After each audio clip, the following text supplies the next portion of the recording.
So you want to know how to win a war in Europa Universalis 5.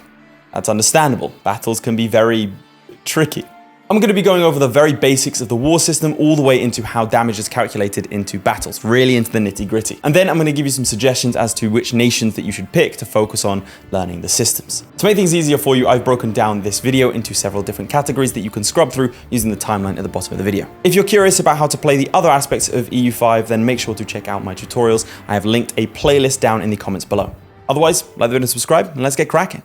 So I am going to declare war on Portugal as Castile.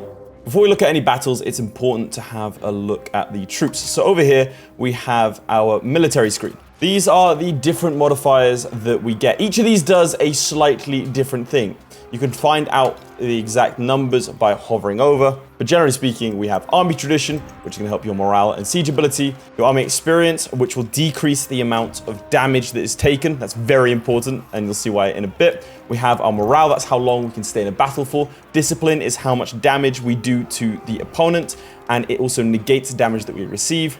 Military tactics will negate damage that we receive. And then we have infantry, cavalry, artillery, and auxiliary power. Those are modifiers that are added to our damage calculations. At the top here, we have our fort limit. That's how many forts, weirdly enough, that we can have. And we'll get into the navy in a bit. For now, we have a couple of options in front of us. We have raising our levies, recruiting regulars, and hiring mercenaries. At the start of the game, Castile starts with 200 professional troops. These are individuals that are supplied with this manpower up here. If they take casualties, then it's replenished via this manpower. You get this manpower via getting buildings, such as the sergeantry, and you won't actually be able to recruit any professional troops until you have a building like the sergeantry. So over here, if you're wondering why, I can't build any troops in Europa Universalis 5, why is that? You need to have a building that will allow you to recruit regiments here. So if I search can recruit regiments, there's an order stronghold and sergeantry are the ones that will do it. This also changed with technology. Let's not forget we are in the 14th century. Professional troops weren't exactly commonplace here. So I can recruit regulars, and they are split into different types. We have camp followers, which are your auxiliaries. They're going to carry supplies for you. We'll get into why that's important in a little bit, as well as we have some different cavalry and some different types of foot soldiers here. However, we have a lot of battle statistics that we are going to get to. This is going to determine how your unit performs in battle. But at the start of the game, particularly in the 14th century, with few exceptions, you will mostly be fighting with levies. So over here, we can raise all of our levies and click this button up here. We can raise in certain areas. We don't want to raise everyone. Bear in mind that this is your population. So if 50,000 people die, then 50,000 members of your population are going not to turn back up to the fields. So I'm going to raise my army levies, and we're going to play the game a little bit. I find it more useful to select all of my armies on the outlier here. And we're going to gather everyone in Segovia. All right, we gather everyone up. We can tap G to merge them, or we can attach them to each other. What that means is that if I select this army, for example, then this one will always follow it around if it's attached. But for now, we're just going to merge them. This is a very confusing screen. We're going to go through it all, don't worry. The top left is our general. Right now, we don't actually have a general, but let's select one here. We're going to get a Jacinto. I would recommend, let's jump ahead a little bit here, but I would recommend that going onto automation and scrolling all the way down, you always want to select replace generals and admirals, because let's say you have 10 different armies across 4 different continents. You don't want to have to click and select each general manually. It's not instantaneous for these guys just to turn up. You can see it's going to take around 2 weeks for him to get to his army, and then he will be effective. So we're going to wait for that. He has the following stats in admin, diplo, and military, which is going to have effects on the army depending on how good those abilities are. That scales from 0 to 100. So it's not just his military ability that is good here. Again, these are all going to be lots of different modifiers, and I'm going to be honest with you, it's a complicated thing, the battle system. I had to sit down with a buddy of mine, One Proud Bavarian, and we were combing through the code of the game and running battle after battle to figure out exactly what is going on. So at the top here, we can see the different unit types. We have 46,000 infantry units and around 300 cavalry. We don't have any cannons, and we don't have any auxiliary. This is the transport capacity necessary to transport these troops. If, for example, we have a navy with 3,000, we're going to have to split this in 2, and we can only take them piecemeal. Down here, we have how much these guys are costing, as well as the unit weight. The unit weight is how much supply these guys are going to be using. So if I check out the supply map mode, it's a little bit rough. So you can start to see why we might want to be splitting up this army. Down here is the list of all of our units. And then we have various buttons that will do different things. For the most part, you can hover over each one and figure it out. They're not particularly complicated. For example, if you want to split the army in half, you click that button. Balancing, we'll get to in a second. Consolidation, the button I've just clicked, is a very good thing because it merges units together to create a full strength unit. You can also do things like detaching your support, detaching your levies. Over here, you can shattered retreat. So if we are in someone else's territory, we can basically sacrifice half our men to leg it out of there. Shattered retreat means that you cannot be engaged when you're running away. You run faster, and even if you're standing on the same tile or province as the enemy, you're not going to fight, you're just going to leave. Then through here, we have the different attachments we can do. We can scorch the earth, so right now I could just burn my capital if I wanted to. And then there are a couple of other abilities we don't have access to right now. For example, creating a supply depot, as well as marching to the sound of guns. We don't need to worry about those for right now. Now, balancing the unit. What this does is splits our units evenly into the fronts. You'll see this visually when we get to the battles, but armies are split into 3 flanks as well as the reserves, and they will engage the front in front of them. So if I have, for example, if I select formation, which is where I can change formations if I have something particular in mind, we'll get to strategies later. If I do this, then you can see that I'll have no one on my left flank, which means that no one is going to be defending that flank. And we are going to get flanked. That's a lot of ways of saying flanked, but you'll see why that's a really, really bad thing in a sec. Especially at the start, you do want to just keep clicking that balance button, and it should generally select even numbers for you. You'll see as I move, I'm losing morale. It's meant to represent our army not being as cohesive. Also, you can see in the art style, the sort of level of professionalism in our troops. They are right now all very differently dressed. They're holding farmers' implements. We can tell that this is not a very strong army. We look at the Portuguese, and it's a little bit more professional, but also has a lot of these individuals. Later on, let's say in the 1800s, you will have a fully professional army, and these guys are all going to look like redcoats marching in unison. General rule, if you look over the hills and you see a bunch of men in uniform marching over, you know without looking at it, you're about to have a rough time. Hovering over the enemy here, they're currently sieging down this province. We'll get to sieges in a little bit, but I can see that they have 3 units of professional troops, and the others are levies. So we are going to go and engage if he doesn't try and leg it. If you're selecting an army and you're not on speed 2, when you enter into a battle, the game will automatically chuck you onto speed 2 so you can see what's happening. Battles happen on hourly ticks, so they are over very, very fast if you're on something like speed 5. Okay, so the battle has engaged. This is the battle screen. Let me go through how battles work. As you can see in front of us, we have the 3 flanks and the reserves. It's the same thing for our opponent. At the top, we can see our morale versus his morale. This is an average of the morales we're seeing here. Bear in mind, our morale is low because we marched without stopping all the way up from Segovia, meaning that if we were playing properly, would stand in a province and try and get our morale back, but that would also enable him to run away. So there's a lot of tactics that come around with that.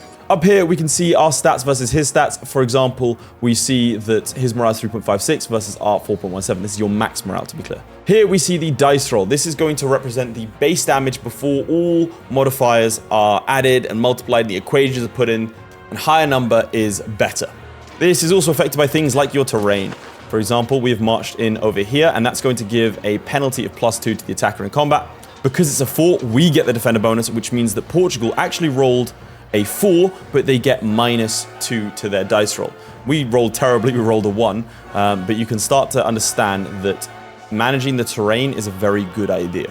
For example, if I were to march into Beja, I'm not Spanish, I can't pronounce that, then we would get a -3 to our dice rolls. Okay, let's dive into battles in their entirety. I'm going to explain piecemeal how each aspect works in a way that I think is easy to understand. And by the end of the section, I'll have explained everything. So, to begin, there are 2 types of damage that these units do. There's strength damage and there's morale damage. Strength damage is the act of killing troops. Morale damage is dropping their morale. So why do I have troops actually fighting and they don't? Well, let's go through the different sort of sections here. These are your reserves. These guys will try and join the battle when there is available frontage. If I hover over, for example, the center, you can see how much frontage is being used. Right now, there are 3 levies on this front, representing 3 frontage out of a possible 7.67. You can see our frontage is contingent on the location, the vegetation, the topography, as well as our general's admin ability. Our general's admin ability is very, very good, so it has roughly 10 plus 10%, and then the woods and the plateau minus it a little bit. At a glance, you can see the frontage up here. So the more frontage, the more troops can actually get onto the front line. So you can see that there's around 4.6 available frontage, so why haven't 4 units joined here? Well, they are trying to engage. Units don't automatically get onto the front lines. That's why we're not actually facing anyone on this side of things. This is where this initiative stat comes in. So, and bear with me here.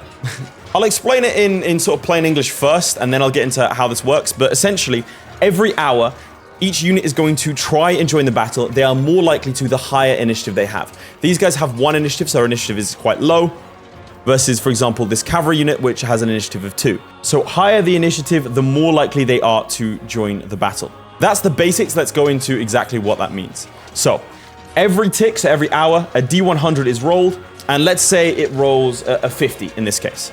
So for this unit that's on the back row, we have an initiative of 1. That's multiplied by 0.02.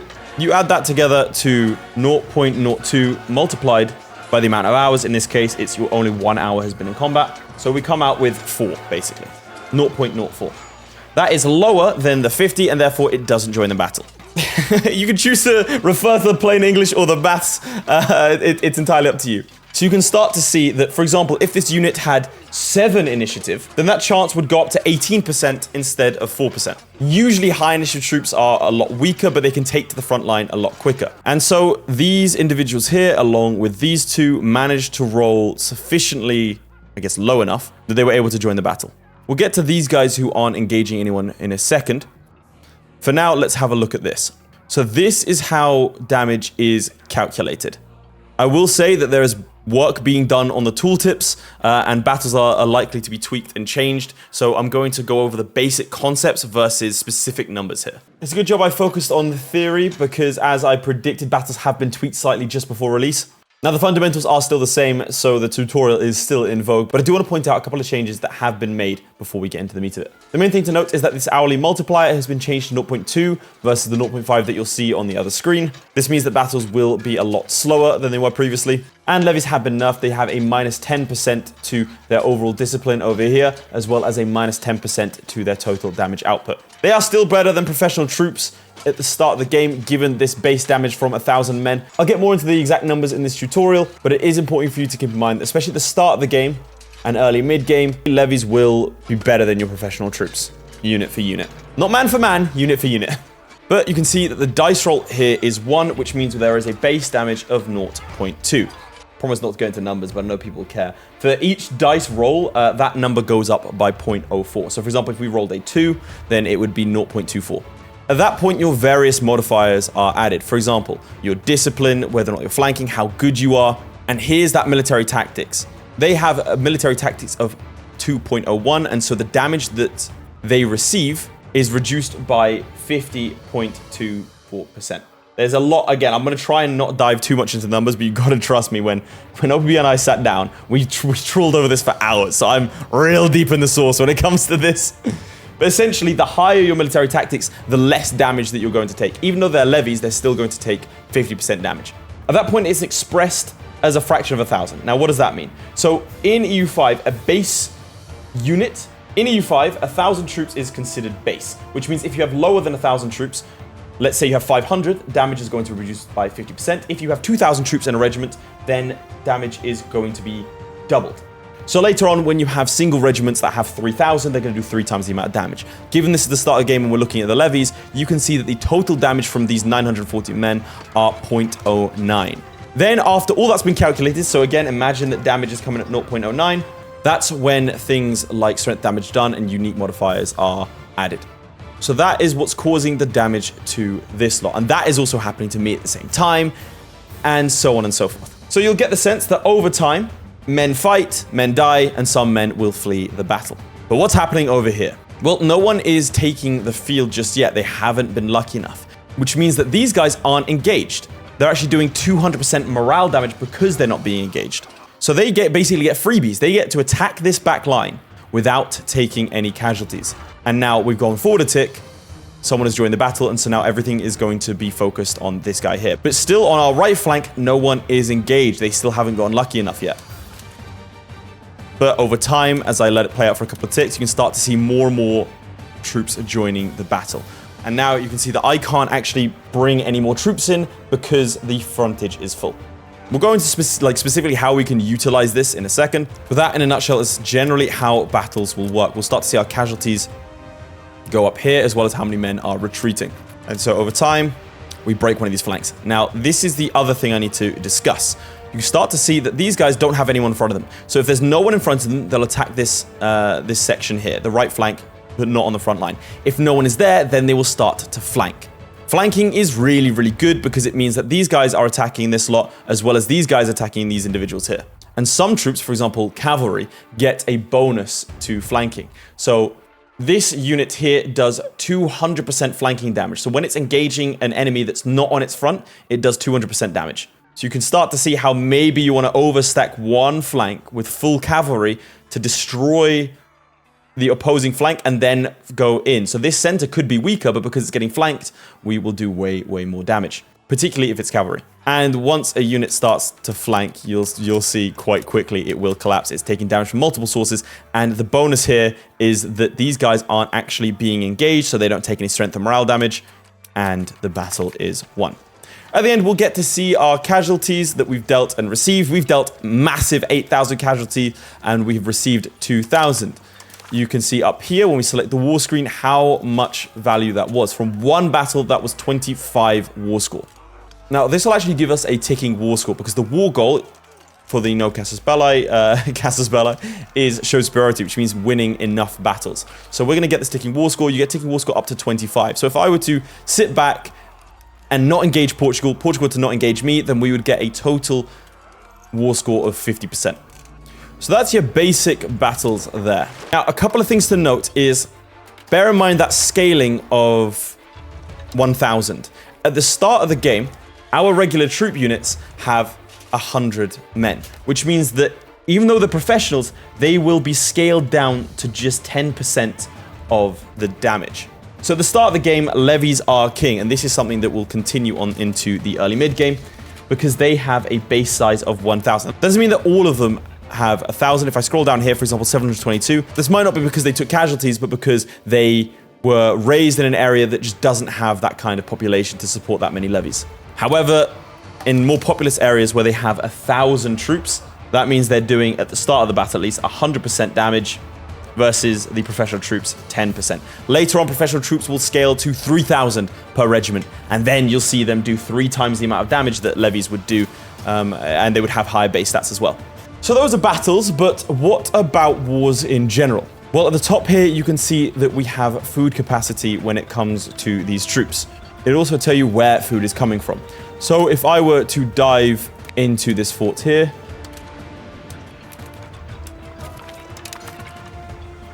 you can see that my food source is still coming from this province, and I'm fairly secure in it, so I'm not going to have any problems.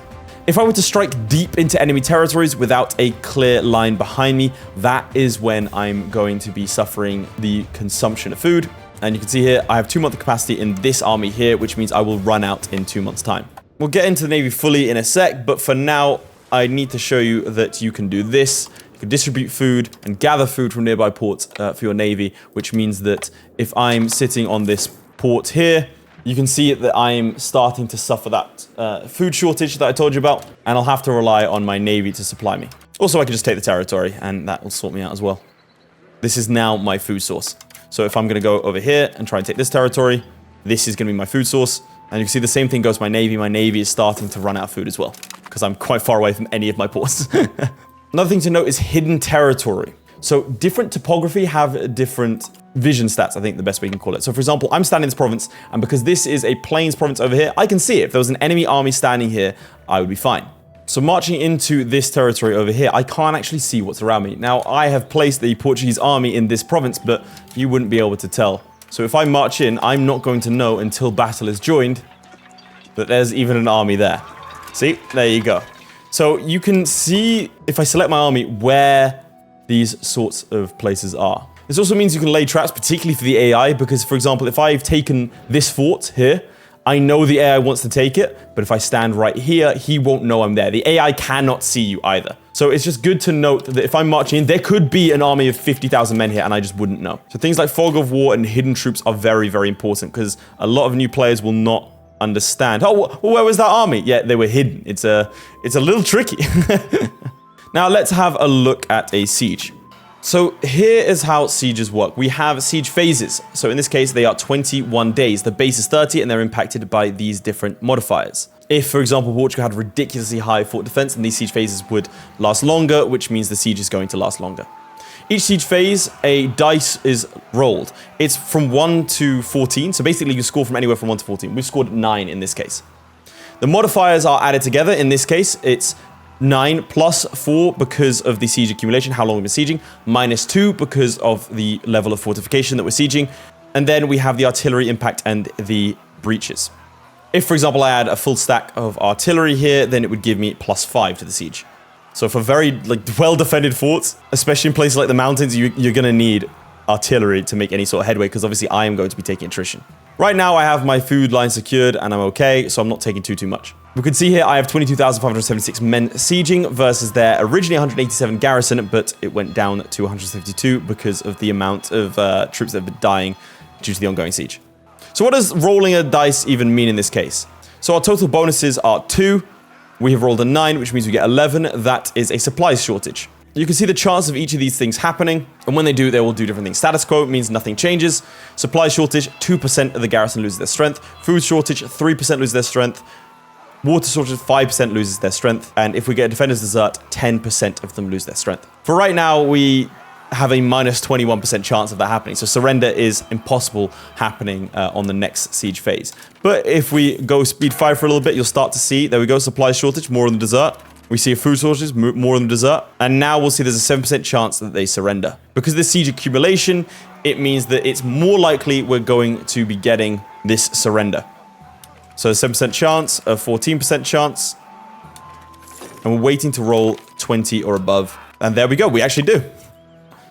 And that means that we get the fort. And you'll see this start to change. So provinces in Europa Universalis 5 have zones of control. So this fort is exerting a zone of control over here, which means this province is going to flip to me, including this one here. That also means if I don't control the province that is exerting the control, for example up here, if I march away, then this is now going to flip back to him, like that. This doesn't necessarily have to be a fort either, especially with smaller nations. You'll have provinces like this that will exert control over these two, but there's no fort here, so taking it, you can do that with just a couple hundred men. So sometimes there can be a bit of cat and mouse here, especially if, for example, I leave this fort, and Portugal, who I didn't even know they were hidden, march over here and attempt to start to siege it back. Now, over here, we only have 10 defenders, which means it's a good idea of ordering an assault, which means our men are just going to rush the town instead of trying to wait it out. This is incredibly painful without a breach, but in this case, there's only 10 defenders, so we can go over here and order an assault. And that means that our troops are now going to try and do that. There you go, they've killed 5, and there are no defenders left, which means we get it back immediately. And obviously, it starts off with only 10 men in the garrison as well. Early game, this will be a lot of flipping between the two, but what I can do is with my professional troops, I can enable this refilling garrison. What that will do is it will send the men of this fort in to act as the garrison. Levies can't do this. So in this case, we are going to assault this fort back, and we're going to send in our professional troops. And that means now we can refill the garrison. We can also click this, which will auto-refill it. So we're going to refill here. There we go. You can see that 0 men belong to this army now, and the rest have all gone into this fort.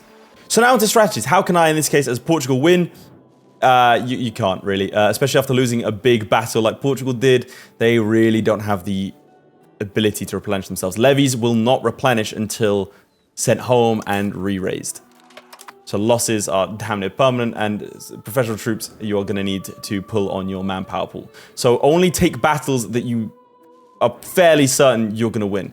As Portugal, it's probably better to go for hit and run tactics and do things like hiding over here in terms of the blocked vision. Paying attention to the frontage is also very important. So if you're a smaller army, you want as little frontage as possible. If you're a larger army, you want wide open plains. Now that initiative side of things is very, very important. England, for example, are a little bit special. They have these warbow levies, which have 5 initiative. One thing that's quite nice is that at a glance you can see how much better or worse your troops are than the average. For example, warbows have +4 initiative compared to the Age of Traditions infantry. That means that when we're fighting the French, our boys take to the field a lot quicker and they can hold those flanks. It doesn't matter. Think Napoleon defeat in detail. It doesn't matter if your opponent outnumbers you 5-1 if on the field of battle you are you're always attacking him 3-1. So these high initiative troops can run in, take the field, and start dealing that kind of damage. The problem is, generally speaking, the trade-off is they'll be quite weak. Archers over here, for example, have 6 initiative, but they do less strength damage done and morale damage done. But the inverse is also true. If I have low initiative troops that are stronger, if they're able to tank the initial hits, and over here, you can start to see how I might do that. This Levy has started to get experience. He's got 2% experience because of that one or 2 battles he's done, which reduces damage in combat, which means he'll stay in combat for longer. So if I have a larger army that's fighting a high initiative army, every tick, there's more of a chance of my guys getting in. So if I have a core of troops that are high experience because they're professional and they take little damage, high initiative is going to do very little to them because they can hold the field until reinforcements arrive, at which point your front lines have numbers in your favor. But it's entirely up to you. Like, the one thing I do like about Europa Universalis 5 combat is that you can start to design your armies how you like to do that. For example, I can change my formation and put all of my cavalry on one flank. I can strengthen one flank over here, allow this one to have a lower frontage so it just barely holds, smash one flank and then go through. It also depends on your opponent. One of my first games was as the Ottomans, and I went up against the Horsemen of the East, and I was absolutely destroyed because I hadn't taken into account the fact that they had really high initiative cavalry that were then really good at flanking. Okay, let's talk about the Navy. Similar to the Army, navies can be raised as levies, they can also be hired as mercenaries, they can also be built as ships. Now, it's important to note that a galley will absolutely destroy a cog in battle. Later on, you'll unlock things like light ships, which are more trade-based, and heavy ships, obviously more combat-based.